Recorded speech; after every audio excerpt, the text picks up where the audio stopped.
에스겔 47장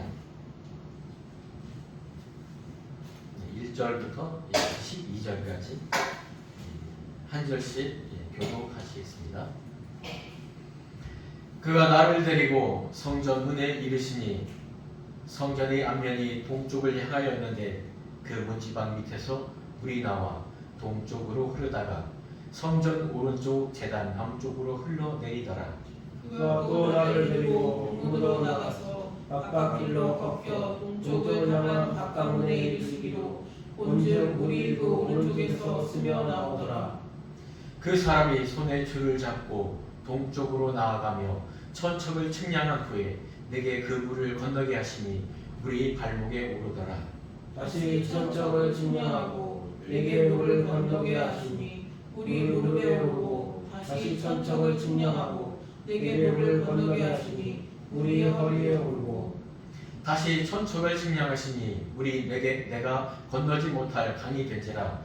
그 물이 가득하여 헤엄칠 만한 물이요 사람이 능히 건너지 못할 강이더라.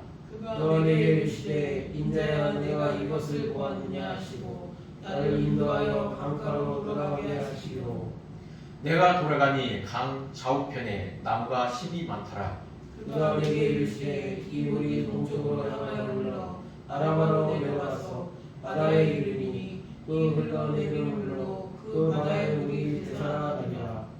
이 강물이 이르는 곳마다 번성하는 모든 생물이 살고 또 고기가 심이 많으리니 이 물이 흘러 들어가므로 바닷물이 되살아나겠고 이 강이 이르는 각처에 모든 것이 살 것이며 또 이 강가에 어부가 설 것이니 엥게리에서부터 에네글라까지 그물 치는 곳이 될 것이라. 그 고기가 각기 종류를 따라 큰 바다의 고기같이 심이 많으리라. 그 진펄과 개펄은 되살아나지 못하고 소금 땅이 될 것이며 강 좌우 다리는 각종 먹을 가실나무가 자라서 그 잎이 시들지 아니하며 열매가 끊이지 아니하고 날마다 새 열매를 맺으리니 그 물이 성소를 통하여 나오리라. 그 열매는 먹을 만하고 그 잎사귀는 약재료가 되리라. 아멘.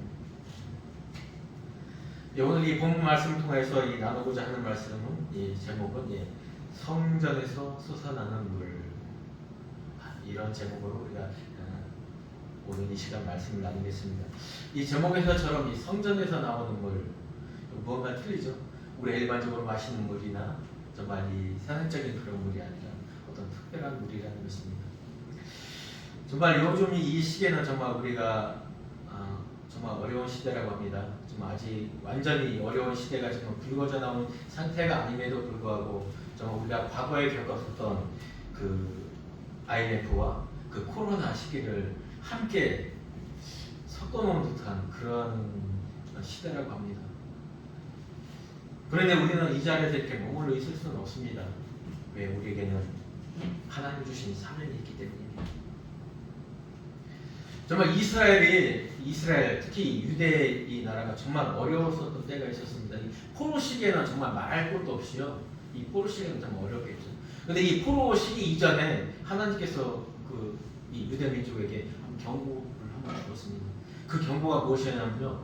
이 아수르를 통해서 북이스라엘이 망합니다.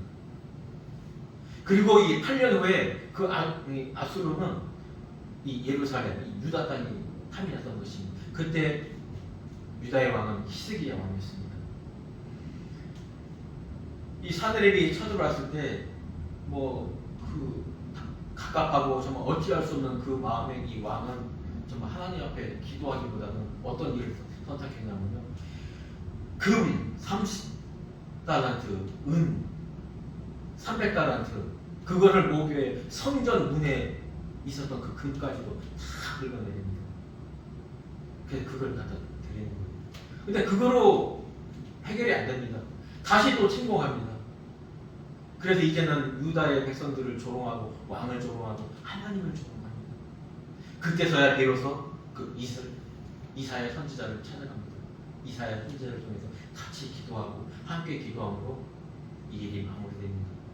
이 18만 5천의 군사를 이끌고요, 이 사내립이 둘러싸고 있을 때 정말 엄청난 일을 했습니다.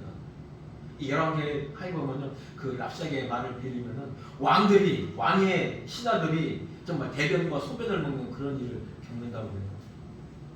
그런 와중에나 되어서야 정말 하나님을 찾게 되었다는 것입니다. 우리 정신 차려야 됩니다. 지금 이 시대 어렵고요. 정말 이 앞을 생각하면 아무것도 보이지 않습니다. 마찬가지로 교회적으로도 그런 문제가 있어요. 정말 어려운 외적으로 내적으로 이 어려움이 차 있습니다. 여기서 우리 실망하거나 우리의 힘으로 뭘 어떻게 해보겠다, 정말 이 좌절하거나 좀 어떻게 할까, 여기서 좌절할 수 있는 상황이 아닌 겁니다. 우리는 기도해야 됩니다. 우리 세상의 방법이 아니라 하나님의 방법으로 하나님께 도우심을 구할 때 그 18만 5천 명의 군사를 하나님의 사자가 모두 다 휩쓸어버립니다. 우리에게 어떻게 보면 이 인생의 어려움과 고난은 때로는 도움이 될 수 있습니다. 우리가 살아가는데 어떤 면역력이 가져올 수 있죠. 그러나 이런 것들이 정말 계속적으로 이어진다면 우리 생각해 봐야 됩니다. 내가 정말 기도할 때가 아니구나, 내가 정말 하나님과 멀어지고 있는 상태가 아닌가, 우리 정신 차려야 되는 것입니다. 그런 징조들이 보일 때 우리는 하나님께로 나아가야 되는 것입니다. 정말 우리는 이 나라가 정말 인구 감소가 시대를 맞이했는데요. 그와 더불어 종교에 관심 있는 사람들도 점점 더 줄어들고 있습니다. 기독교 내부적으로도 정말 이 감소원이 있겠죠. 정말 지도자들의 그 도덕적이지 못한 행동, 그리고 말씀에서 떠난 행동, 그걸 통해서 정말 점점 더 세상 사람들은 기독교를 통해서 일반 종교들에 대해서 불신을 많이 갖고 있습니다. 이럴 때 우리가 정말 어떻게 해야 되는가, 오늘 말씀을 통해서 한번 우리가 새 힘을 얻기를 원합니다. 한국 목회자들한테 이런 조사 결과를 내왔습니다. 2050년도가 되면요, 한국 기독교 인구가 400만으로 줄어든다고 합니다. 근데 이 400만의 인구 중에는요, 100만 명의 가난한 성도들이 있는 거예요. 1년에 몇 번 정도 교회 나오는 성도, 아니면 집에서 인터넷이나 유튜브를 보고 예배드리는 성도, 본인이 나는 하나님을 알고 있다, 하나님을 믿고 있다, 예수님을 믿는다, 이렇게 고백하는 사람들이 400만 명 정도밖에 안 될 거라고 합니다. 지금보다 더 어려운 상황이 되겠죠. 우리는 이 현실 앞에서 우리는 담대해야 됩니다. 정신 차려야 돼요. 이대로 있을 수 있는 게 아니에요. 하나님의 은혜, 하나님의 영광, 하나님의 부흥을 받던 이 대한민국을 기억하셔야 돼요. 우리가 기억하고 기도할 때 하나님께서는 다시 한번 그 은혜의 역사를 하나님께서는 우리에게 주실 것입니다. 어찌 보면 지금의 이 상태가, 이 우리나라의 교회 상태가 우리의 신앙의 정수인지도 몰라요. 우리 한 사람 한 사람의 차이는 있겠지만 정말 전체적으로 평균으로 보면 우리의 신앙이 그만큼 퇴보하고 나태하고 있다는 것입니다. 우리 정신 차려야 되는 거예요. 우리 애들이 이 예배가 단순히 이 자리에 앉아있는 이 시간의 예배가 아니라 이 시간 하나님을 만나고 하나님과의 정말 연합하고 정말 하나님이 원하시는 그 한 사람이 되기 위해 우리는 정말 집중을 해야 되는 것입니다. 그런데 하나님의 계획은 여기에서 끝나는 것이 아닙니다. 정말 우리가 이 처참한 이 현실, 정말 이 암담한 이 현실 앞에 우리가 좌절을 하는 것, 이것이 끝이 아닙니다. 하나님께서는 새로운 길을 우리에게 열어주실 것입니다. 이 이스라엘의 오늘의 이 말씀이 있기 전에 이스라엘에 어떤 일이 있었냐면요, 이 에스겔서에서 한번 살펴보겠습니다. 에스겔 1장에서 정말 그 하나님의 보좌 형상을 봅니다. 이것은 뭐냐면 인간의 말이 아니라 에스겔이 본 이 환상이 정말 이것이 사람에게서 나온 말이 아니라 하나님께서 받은 말이라는 것을 암시하는 것이죠. 여기서 첫 번째 본 이 환상에서 이스라엘이 어떻게 될 것인가, 이스라엘이 예루살렘이 멸망하고 그 성전까지도 정말 무너질 거라는 것을 하나님께서 보여주십니다. 결국 이 환상은, 이 예언은 실제로 33장에서 정말 이루어져요. 이스라엘에서 부망한 한 사람이 에스겔에게 그 일을 말합니다. 이스라엘 성령이 함락되었다. 정말 그 얼마나 많은 그 이스라엘 백성들이 울부짖으며 정말 방어해야 했지만은 인간의 힘으로 될 수 없었던 거예요. 이미 하나님께서 그 범죄로 인하여 정말 그렇게 몽둥이를 들기로 징계하기로 마음 먹었기 때문입니다. 그러나요 33장 이후에 가면서 좀 하나님께서 정결한 영을 부어줍니다. 하나님께서 이 약속하신 언약의 백성이 멸망하는 것을 결코 원하지 않으셨거든요. 정결한 영을 부어줍니다. 새 영을 부어줍니다. 그러면서 그들에게 회개할 수 있도록 그 길을 열어주는 것입니다. 암담한 가운데서도 우리의 현실을 주님 앞에 토로하고 정말 우리가 그렇구나, 하나님이 성전을 떠난 거, 하나님 우리를 떠나셨구나, 우리가 정말 하나님을 배반하고 우리가 정말 하나님의 말씀을 거역했기 때문에 하나님께서 떠났다는 것을 그들이 고백하고 회개할 때 그들에게 하나님은 찾아가 주신 것입니다. 그 37장의 그 마름베오 환상 너무나 잘 아시죠? 그 에스겔 골짜기에 그 죽어있는 영혼들이 정말 하나님의 말씀의 대언을 받아서 정말 살아납니다. 정말 사방에서 내려오는 그 생기, 하나님의 그 지성소에서 내려오는 그 생기를 통하여 이들은 회복하게 됩니다.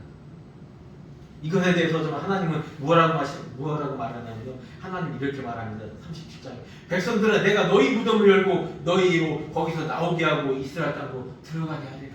너희가 지금 이 포로에 있지만은, 포로 생활하고 있지만은 이 환상을 보여준 것은 내가 너희를 반드시 죽어있는 너의 영적인 이 죽어져 있는 너희, 이미 그 언약을 배반함으로 말미암아 너희는 죽어 있었지만은 그 무덤을 내가 열고 다시 살아나게 하신다는 거예요.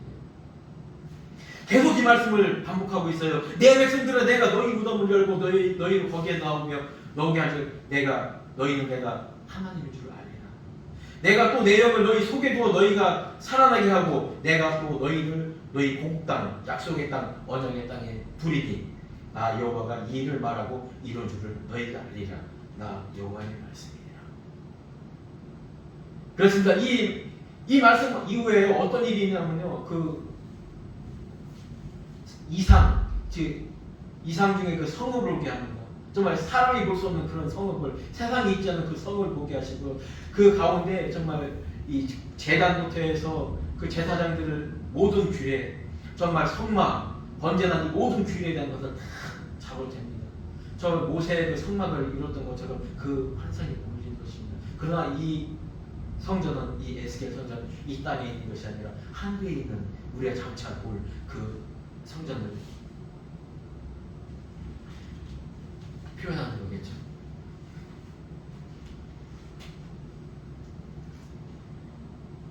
어찌 보면 우리에게도 다시 한번 이러한 은혜를 주실 것입니다. 2050년 정도가 되면요, 이 땅에 믿지 않는, 종교라는 걸 갖지 않는 사람들이 78%가 된다고 해요. 우리 실망할 필요가 없습니다. 우리는 이 시기에 준비해야 됩니다. 우리가 뿌려야 될 땅에 씨 뿌려야 될 땅이 70%가 넘는 것이고요. 정말 새로 수확할, 정말 새로 얻을 그 하나님의 백성들이 그만큼 많이 모여있다는 것입니다. 하나님 또한 그 꿈을 가지고 계실 것입니다. 분명히 이 나라에 있는 이 모든 문제, 이 모든 것 앞에 우리가 하나님께 나아가며 기도할 때 하나님께서는 분명히 이 계획과 꿈을 우리를 통하여 이루실 것입니다. 오늘 본문 말씀은 이 성전 회복, 이스라엘 회복에 대한 예언적 환상을 기록하고 있습니다. 이 말씀 이전에 어떤 일이 있는지를 금방 살펴보았죠. 우리가 우상 숭배로 인하여 하나님을 떠났을 때, 우리가 좌절하고 있을 때, 절망하고 있을 때, 그 가운데서 우리가 하나님을 생각하다면 하나님이 새로운 그 길을 열어준다는 것입니다. 그렇습니다. 유대 민족의 그 한 사람 선지자를 불러주십니다. 정말 이사야 선지자를 통하여 그 바벨론 압수로 백성들을 물리친 것처럼 이 에스겔 선지자를 통하여 하나님의 계획을 또한 말씀하시는 것입니다. 사도 가문 부시 아들 제사장임을 예언했던 그 에스겔에게 이 말씀을 주십니다. 이 환상을 보여주십니다. 유대 민족의 죄악에 빠져있던 그 시대에 정말 다시 한번 살아날 수 있는 그 원천은 무엇일까요? 오늘 제목처럼 성전에서 나오는 물입니다. 세상에 그러던 것이 아닙니다. 우리는 어떤 문제 앞에 정말 세상과 정말 세상에서 한번 이겨보려고 세상에서 해결해 보려고 하지만요, 점점 더 우리는 세상의 지배 속으로 끌려들어가는 것뿐입니다. 이 에스겔 선지자는요, 바벨론 포로 초기에 예루살렘 성이 함락되기 전에 이미 이 포로로 끌려갑니다. 이들은요, 그 고통을 백성들과 똑같이 느꼈고요. 이 예수의 선지자는 그 포로 생활을 또한 같이 합니다. 그들의 고통과 그들의 신음과 함께 예수의 선지자는 하나님을 찾았던 것입니다. 어찌할꼬 우리의 삶을 어찌할꼬 이 고달픈 삶을 어찌할꼬, 그러나 그들에게 그 고달픈 삶보다 더 간절히 보는 것은 하나님의 말씀이며 하나님의 정말 우리에게 오심을 더욱더 소망하였다는 것입니다.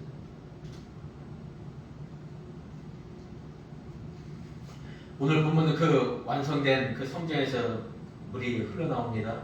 이 강이 되어 온 땅을 적시며 강에 많은 생물들이 번성하는 것을 그립니다.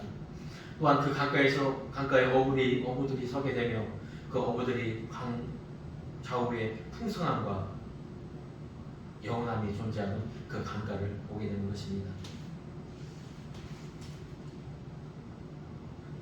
이 어린 양부터 이 나오는 이 생수라고 해요. 이 요한계시록 21장 22장에 보면요. 그러면 이 생명수의 말씀, 이 보좌에서 나오는 이 물을 우리가 충만히 받을 때 과연 어떠한 역사가 일어날까요? 오늘 본문을 통해 몇 가지만 살펴보겠습니다. 먼저 이 1절 2절 한번 보겠습니다. 그가 나를 데리고 성전문에 이르시니 성전의 앞면이 동쪽을 향하였는데 그 문지방 밑에서 물이 나와 동쪽으로 흐르다가 성전 오른쪽 제단 남쪽으로 흘러내리다가 그가 또 나를 데리고 북문으로 나가서 바깥길로 걷겨 동쪽을 향한 바깥문에 이르시기로 본전 물이 오른쪽에서 스며나오더라. 이 말씀은 이 출애굽기 그 성막을 만들 때 하나님이 모세에게 했던 말과 너무나 흡사합니다. 이 성전은 동쪽을 향하고 있습니다. 하나님이 이 성전을 떠나 나가실 때도 지성소를 통해서 나가실 때 동쪽 문으로 나가 그 그룹들 위에 있었습니다. 다시 들어올 때도 이 43장에 보면 그 동쪽 문을 통해서 하나님이 여기 들어오셨습니다. 이 동쪽을 향한 그 문, 그 하나님의 그 성소로부터 물이 나온 것입니다. 동쪽 문을 향하다가 뭐가 있을까? 번제단이 있어요. 번제단을 틀어서 남쪽으로 물이 흘러가다가 다시 동쪽으로 흘러나가는 것입니다. 이 말씀을 설명합니다. 이 환상을 이야기했을 때 정말 이스라엘 유대 백성들은 너무나 잘 알 거예요. 아, 성전, 그 성전에서 정말 하나님의 역사가 일어나기 시작하는구나. 아주 희망의 메시지죠. 3절 한번 보겠습니다. 그 사람이 손에 줄을 잡고 동쪽으로 나아가며 천척을 측량한 후에 내게 그물을 건네게 하시니 물이 발목에 오르더니 다시 천척을 측량하고 내게 물을 건네게 하시니 물이 무릎에 오르고 다시 천척을 측량하고 내게 물을 건네게 하시니 물이 허리에 오르고. 그렇습니다. 동쪽에 보니 성전 들어가는 그 입구에서 물이 나와서 그 울타리, 그 성막을 들어가는 그 오른쪽에서 이 물이 나오는 것입니다. 물이 스며 나온다고 했는데요. 이것은 그 원천지가 이 성막 문이 아니라 이 성전에서 나왔다는 것을 구별하기 위함인데, 스며 나온다는 물이 이렇게 조금씩 나왔다는 게 아니라 반석의 물이 소금처럼 그렇게 나왔다는 거예요. 왜냐하면 그것을 이 이유로 볼 수 있거든요. 잠시 후에 정말 이 발목까지밖에 차지 않았는데 그 물을 점점 더 갈수록 무릎에 허리에까지 찼다는 거예요. 우리가 볼 때 이 세상의 물은요, 이 아래에서 고여있는 물을 펌프로 뽑아서 올리는 것이 그것이 당연합니다. 이 낮은 곳에 고여있던 그 저수지의 물, 강에 있는 물, 고여있는 물을 우리가 인위적으로 품어 올려서 올리는 것이 일반적인 물인데요. 이것은 성전에서 내려옵니다. 이 성전과 땅과는요 똑같은 일치가 아니에요. 계단이 총 25개 계단이 있어요. 성막에서 그 안뜰로 올라가는데 7계단이 있고요. 거기 알뜰에서 성전 앞마당까지 올라가는데 8계단이 있고, 그 성전에서 그 안으로 들어가는 데까지도 15개의 계단이 있다고 해요. 이 메다로 따지면 최소한 6m, 50m, 7m가 돼요. 그 위에서 물이 내려온다는 거예요. 비가 와서 오는 그런 빗물이 아니라 정말 인위적으로는 상상할 수 없는 그 위치에서 물이 나오는 거죠. 그것이 바로 이 하나님의 생수라는 것입니다. 하나님의 전에서 나오는 물이라는 것입니다. 5절 6절 한 번 더 보겠습니다. 다시 천척을 측량하시니 물이 내가 건너지 못할 강이 되지라. 그 물이 가득하여 헤엄칠 만한 물이요 사람이 드니 건너지 못할 강이더라. 그가 내게 이르시되 인자야 내가 이것을 보았느냐 하시고 나를 인도하여 강가로 돌아가게 하시기로. 그렇습니다. 물이요 점점 더 가면 갈수록 차늘해지는 거예요. 일반적으로 물이 흘러나왔다면요 점점 더 사람이 앞으로 갈수록 그 물은 그 상태를 유지하든지 점점 더 얕아져야 되는데 오히려 거꾸로 해요. 점점 더 내가 이 물의 원점에서 멀어지는데 물은 점점 더 차인다는 거예요. 정말 세상의 물과는 아주 역발상적인 그런 현상이 일어나는 거예요. 이게 바로 하나님의 은혜고 우리가 이 자리에 있는 이유 중에 가장 큰 이유예요. 하나님이 아니고서는 우리가 구원받을 수도 없고 하나님의 은혜가 아니고서 우리 이 자리에 결코 올 수가 없는 거예요. 정말 이 귀한 자리라는 것을 우리 깨달아야 됩니다. 7절 한번 보겠습니다.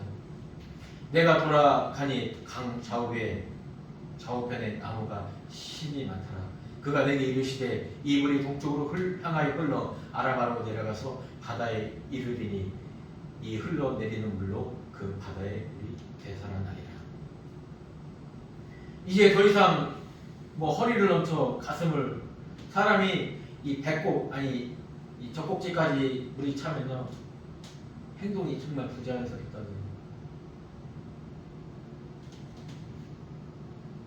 그 가운데 강가로 올라오게 합니다. 그래서 본 것이 바로 강 좌우편에 나무들을 봅니다. 이 나무가 힘이 많다는 것은 뭐냐면 하나님께서 회복의 역사를 시작하셨다는 거예요. 이 땅에 프리자라고 나무가 자라야 그 모든 것들이 새롭게 되는 다시 살아나는 그리고 그 땅이 살아있다는 것을 암시하는 것입니다.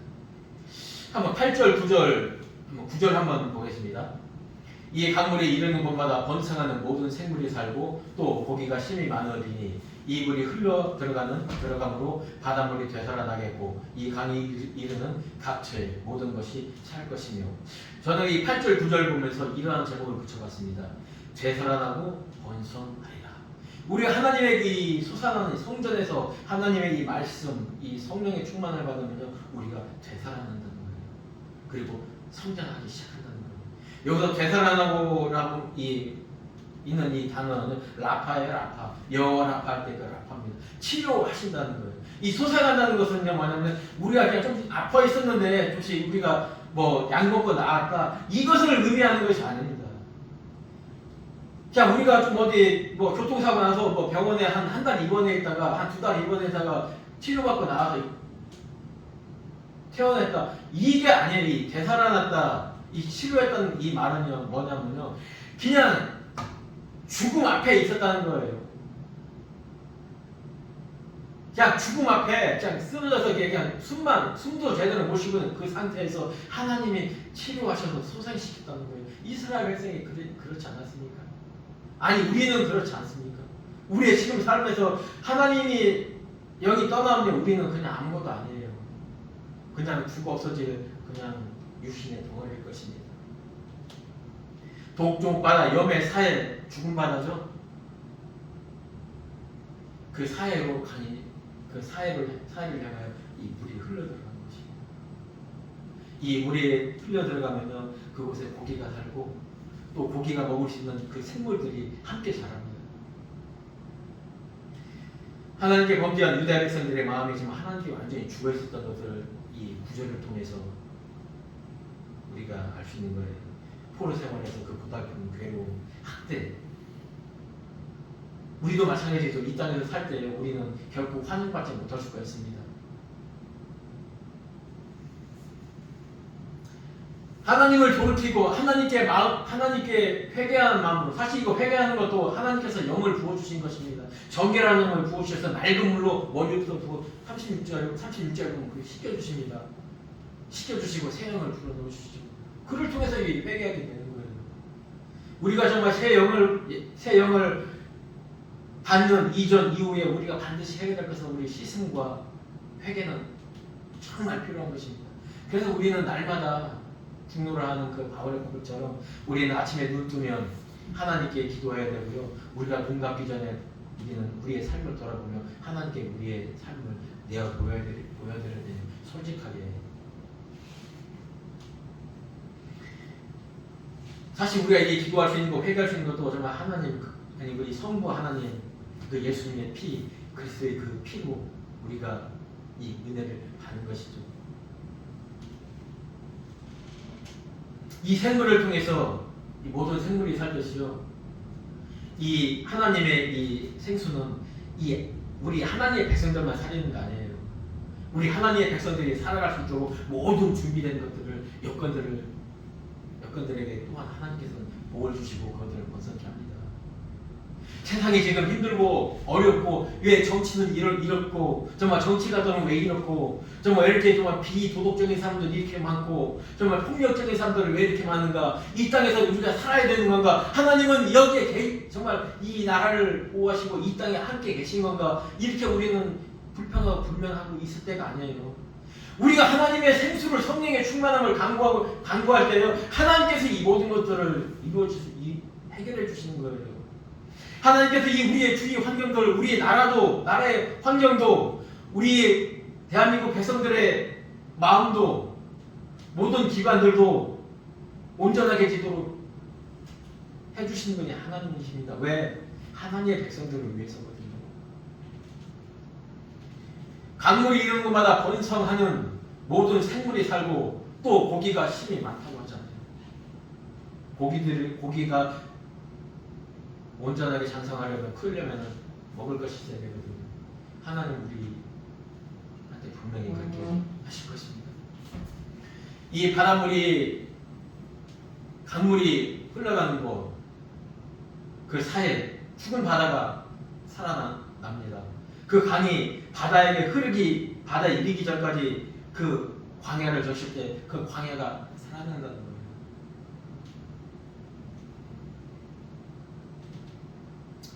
요한복음 3장에 이런 말씀이 있죠. 모세가 광야에서 뱀을 든 것 같이 인자도 들려야 되니 이는 그를 믿는 자마다 영생을 얻게 하렵니다.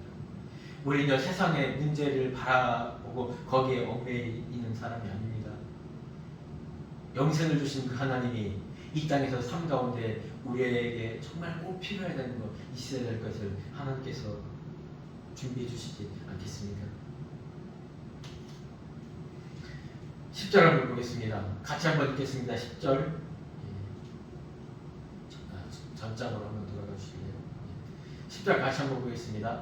또 이 강가에 어부가 설 것이니 엔게디에서부터 에네글라임까지 금을 치는 곳이 될 것이라. 그 고기가 각기 동류를 따라 큰 바다의 고기같이 심이 많으리라. 그렇습니다. 우리가 이 하나님의 이 충만함, 말씀과 성령의 충만함을 받으면요, 우리는 하나님 원하시는 그 장성한 믿음의 분량에까지 우리는 이르게 될 것입니다. 이 강가에 어부가 설 것이라고 이렇게 되는데요, 이것은 두 가지로 볼 수 있습니다. 요한복음 15장에도 이런 말씀, 비슷한 말씀이 기록되어 있어요. 하나님은 농부시라고, 열매 맺지 않는 가정도 천대가 버린다고. 그때 예수님은 기다려달라 그런 말씀하시죠. 이 땅에 정말 하나님의 백성들이 점점 더 자란다는 거예요. 그래서 일꾼으로 쓸만한 그런 자들이 많아진다는 거예요. 그래서 하나님은 직접 추수하시고 농사주시고 모든 것을 행하시지만 또한 그 일꾼들을 세우셔서 그 일꾼을 통해서 하나님의 나라를 확장시킨다는 것이죠. 그래서 우리 목사님처럼 사모님처럼 또한 교회 여러 중직자들처럼 그런 믿음이 장성한 그런 성도들을 길러내는 것입니다. 정말 그 강가에 정말 고기들이 가득 차듯이. 여기서 엔게디에서부터 에네글람이라는 이 단어가 있는데, 엔게디는 사해입니다. 사해 정중앙에, 예루살렘에 보면요, 이 정중앙 쪽으로 한 30km 떨어진 곳에, 25km 떨어진 곳에 그 엔게디라는 여기 샘물이에요, 샘물. 엔게디가 지역이면서 엔게디, 엔이 샘물이에요, 샘물. 게디, 염소를 기르는, 염소가 물 먹는 푸른 초장을 갖는 그 염소밥을 먹는 그런 샘물입니다. 에네글라임은요 어디냐면 이 요단강 쪽으로 똑같습니다. 이 사해의 제일 그쪽에 있는 이 샘물의 샘물 에네글라임, 에네 샘물입니다. 글라임, 소들이 먹는 그 샘물. 즉 이 얘기는 뭐냐면요, 이 가축들이 뛰놀 수 있는 그런 광야가 그런 초지가 된다는 거예요. 죽어 있는 그 땅이 정말 여러 많은 생물들을 살릴 수 있는 그 땅으로 변한다는 것을 여기서 엔게게와 에네글라임이라고 이 표현을 한 것입니다. 그 사해 바닷가 전까지 그 모든 광야를 또 이 주위도 살리지만요, 그 사해 전체를 살아있는 물로 만드신다는 거예요. 죽어 있는 그 물에 정말 이 샘물이 들어가면 살아있는 생물이 자란다는 거예요. 그 소금 바다에 정말 획기적이죠. 그래서 그곳에 그물을 쳐서 고기를 잡을 수 있는 그런 살아있는 바다가 된다는 것입니다. 사해는 세상을 말합니다. 우리도 세상 속에 살고 있지 않아요? 우리는 하늘의 시민권을 갖고 있지만 이 세상 속에 살아가고 있습니다. 이 세상 속에서 하나님의 은혜로 우리는 하나님의 성도로 강건하게 자라는 것입니다. 그리고 그 가운데 있는 정말 믿지 않는 그 세상 사람들에게 또한 그들을 이끌어내는, 그래서 장성해서 그들을 하나님 나라의 백성으로 삼는 그런 우리가 되기를 하나님이 꿈꾸고 계신 것입니다.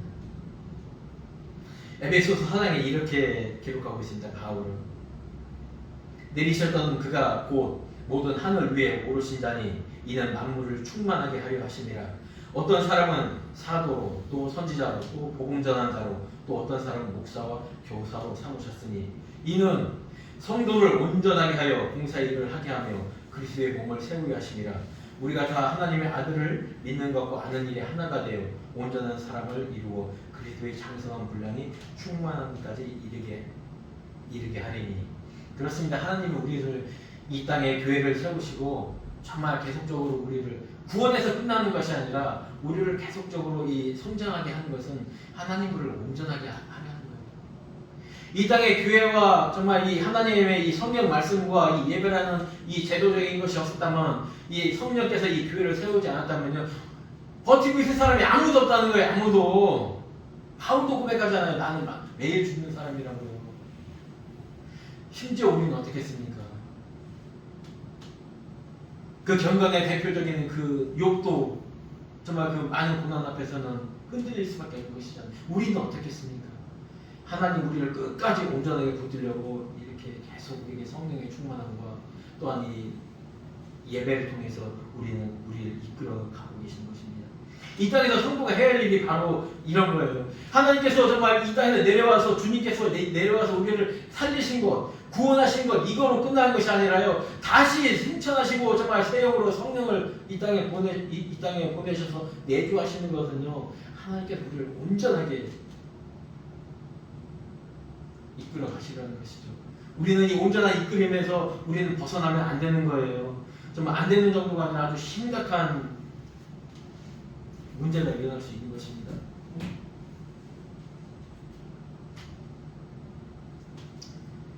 11절 보겠습니다. 그 진펄과 개펄은 되살아나지 못하고 소금 땅이 될 것이며. 그렇습니다. 하나님은 우리를 사랑하시는데요, 성령을 보내주셔서까지 끝까지 우리를 사랑하십니다. 정말 이 경고의 메시지를 준 것도요, 정말 아주 우리를 얼마나 사랑하시는지 끝까지 우리에게 이런 이 소금 땅에 대한 말씀까지 주십니다. 사해 주변, 특히 남쪽 하류 지역에는 낮은 지역이 많아요.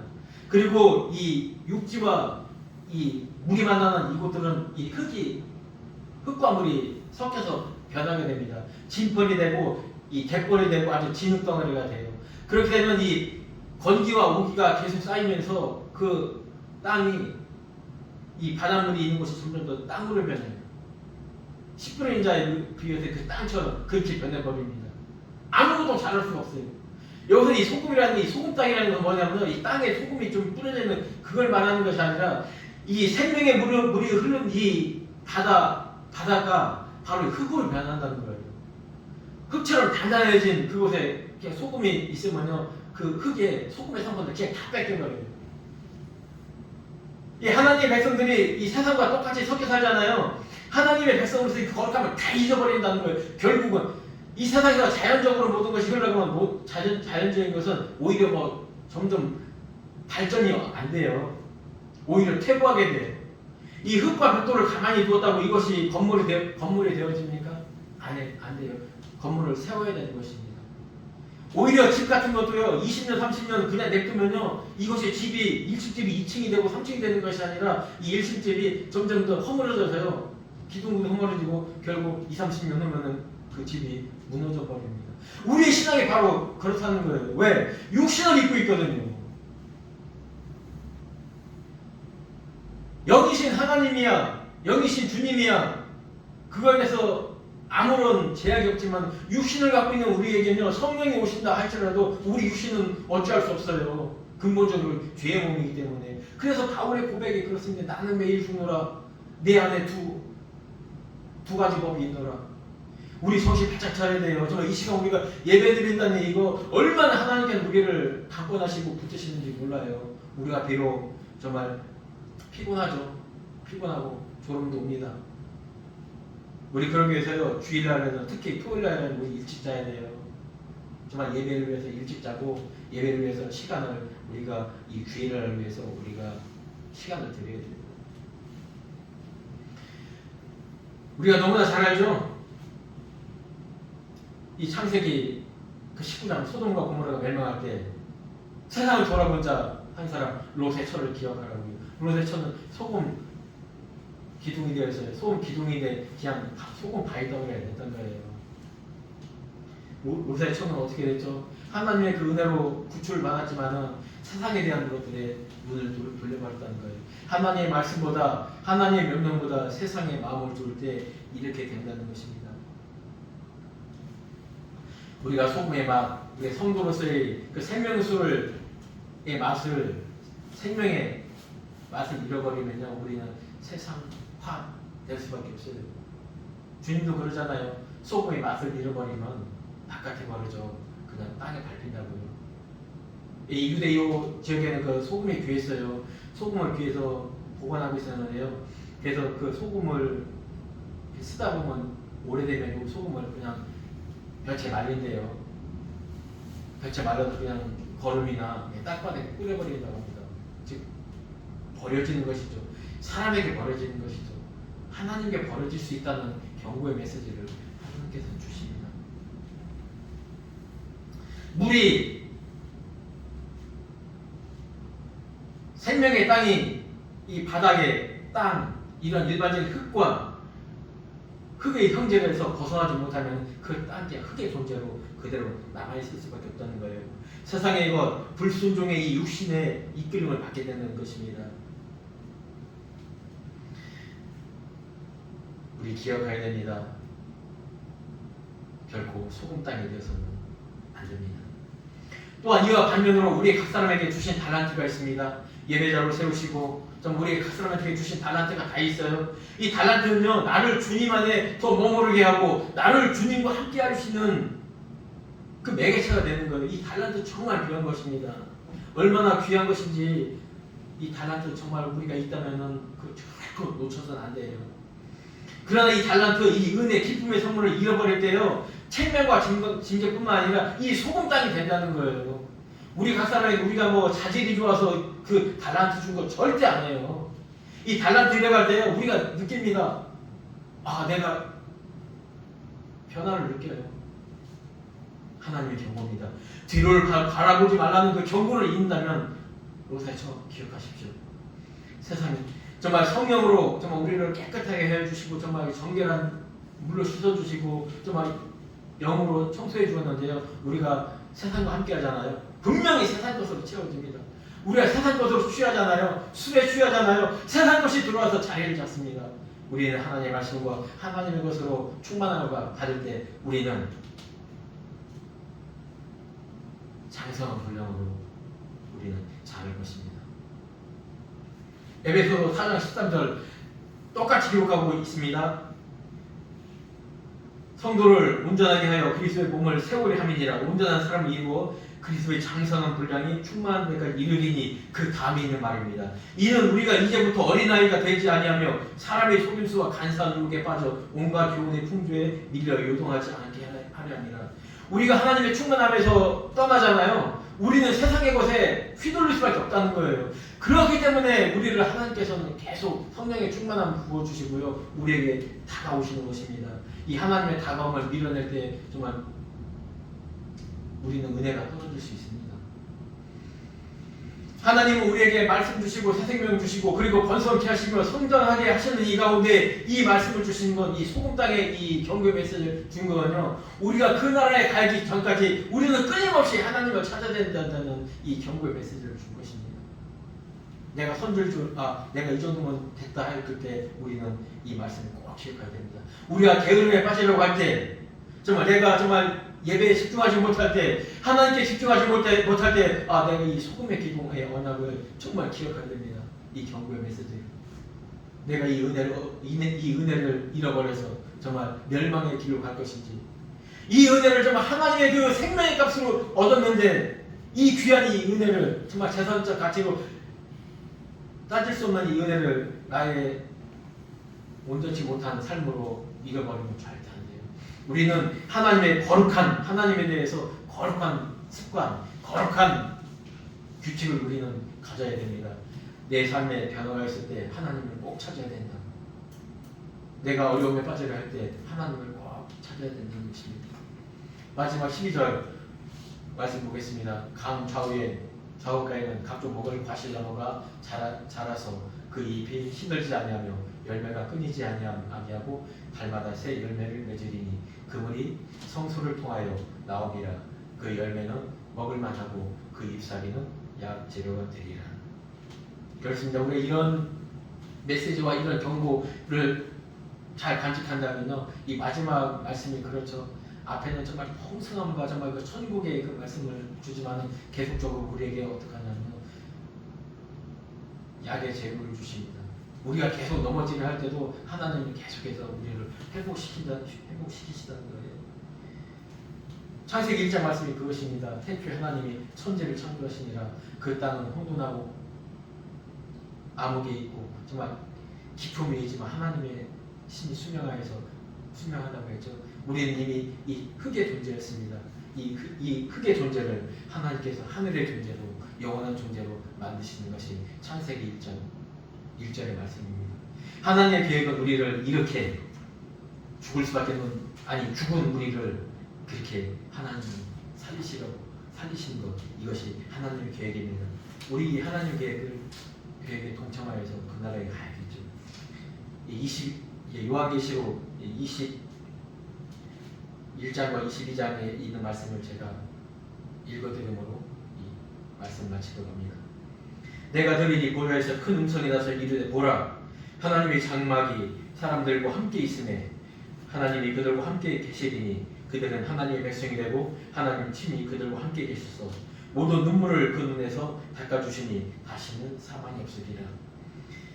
그가 수정같이 맑은 생명수의 강을 내게 보이리니 하나님과 어린 양이 보좌로부터 나와서 길 가운데로 흐르더라.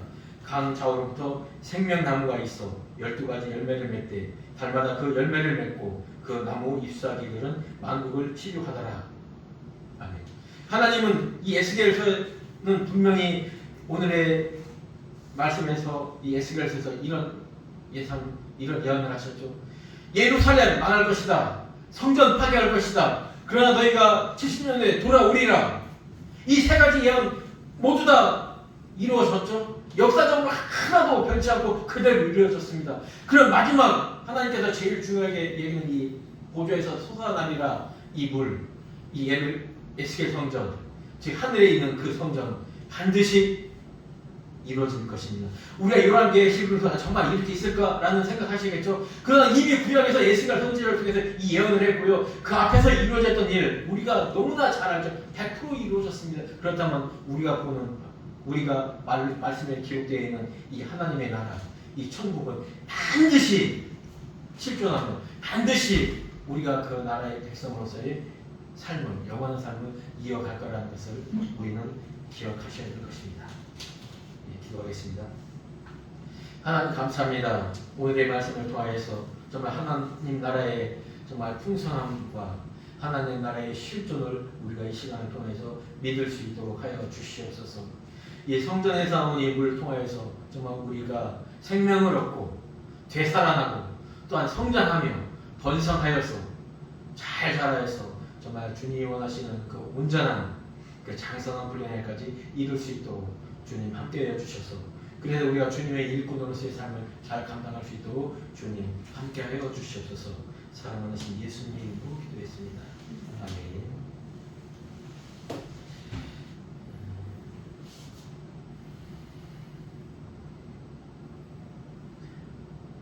이 시간 함께 일어나셔서 95장 참여하시겠습니다.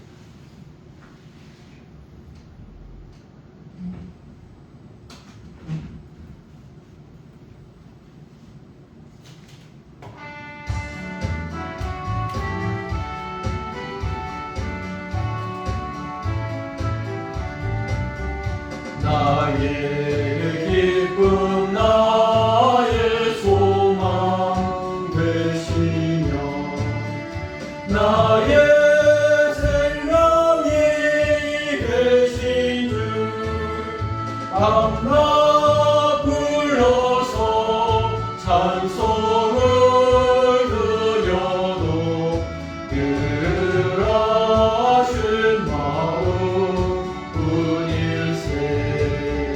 나의 사모하는 선한 목자는 어느 꽃다운 동산에 양의 무리와 늘 함께 가셔서 기쁨을 함께 하실까.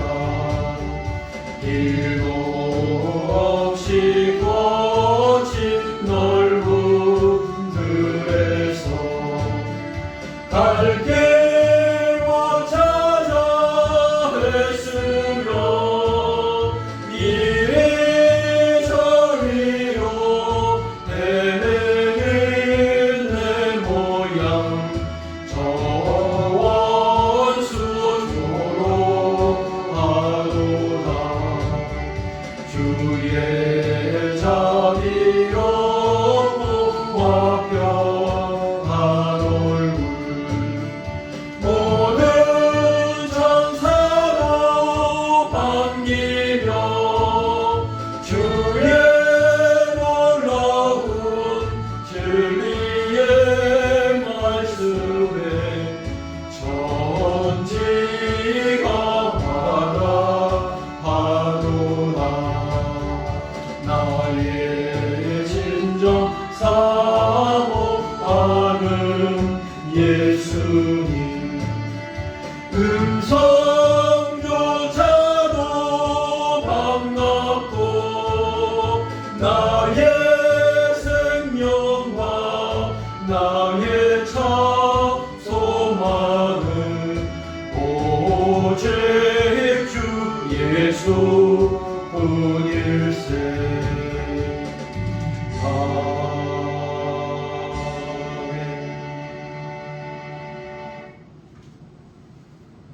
지금은 우리 주 예수 그리스도의 은혜와 하나님의 무한하신 사랑과 성령님의 감화와 교통 인도하심이 이 자리에 있는 모든 성도들 머리 위에 영원토록 함께할지어다. 아멘.